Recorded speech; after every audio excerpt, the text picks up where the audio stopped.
हसनैन वो शख्स है जो इस वक्त आपके नया पाकिस्तान चैनल को चलाने वाला, जिसके 32 लाख सब्सक्राइबर्स हैं। हसनैन वजीराबाद का लड़का है जिसे आपने गिरफ्तार किया। मैं इस चीज का गवाह हूं। 3 साल पहले जब वो पहली बार मुझसे इंटरव्यू लेने आया था तो कहता था, शहीर भाई मेरे मुल्क में लोग हमारी अफवाज पे बकवास करते हैं। शहीर भाई लोग कहते हैं कि फौज सारा बजट खा जाती है, इनको जवाब दें। हमने जवाब दिया उन लोगों को जो कहते थे 70% बजट ये खा जाते हैं। हमने जवाब दिया कि 18% सिर्फ बजट डिफेंस का होता है, जिसमें आर्मी का, नेवी का, एयरफोर्स का और एटॉमिक का होता है। उनमें से फौज का बजट टोटल 4 से 5% होता है, जिसमें से 2.4% जो है वो टैक्स की मद में वापस कर जाते हैं। टोटल फौज का बजट ही 1.3% होता है।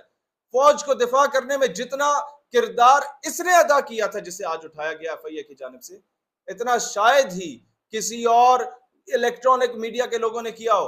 आपके जो ये यूट्यूबर्स हैं भाईजान, ये सारे